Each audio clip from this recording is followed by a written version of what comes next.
President Trump has defied Congress by vetoing the bipartisan defense policy bill. Of course, this is a piece of legislation that does have a majority here that would be veto proof. I want to bring in Yahoo Finance's editor in chief, Andy Serwer, to discuss. Andy, your reaction to this piece of news. Wow, Julia, this is really setting up a showdown between the president and the Senate Republicans in particular, because they're going to have to decide whether or not to override this veto. And it comes down to supplying money and material to our troops. But also, of course, the president has conflated Section 230 of the Communications Act, which pertains to social networks, including our parent company, I should add, Yahoo.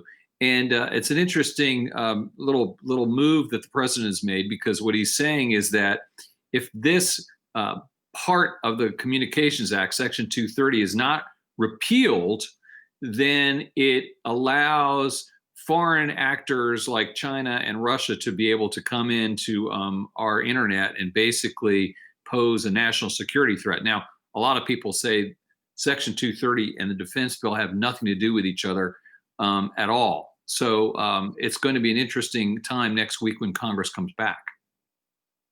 Andy, could the president also be using this as leverage, because they have the votes to override, but he's also now pounding the stump for a larger relief check? Could he use this as leverage over Congress in some way?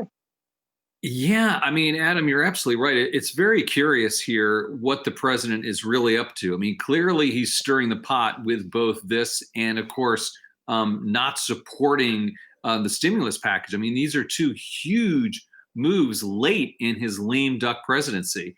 And some people are suggesting he's just looking for attention or setting himself up for a run in 2024. But, what is the end game here? I mean, and with the stimulus package, of course, he ends up siding with the Democrats and the progressives, trying to get more money out to Americans.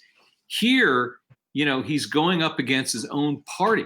And so if he puts those two things together, well, the mind fairly reels. And I think it's a little bit too complicated for people like Andy Serwer and traders on Wall Street, because defense stocks are up.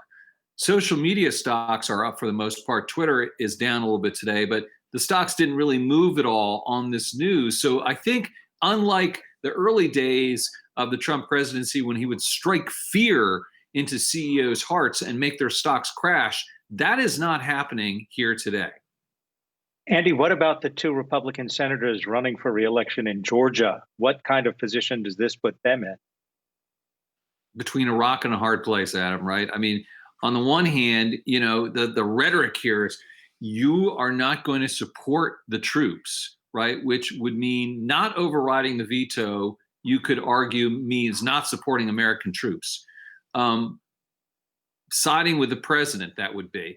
And on the other hand, siding with the troops would be going against the president, which would be another tough sell. So either way, it's going to be a tough sell in the state of Georgia.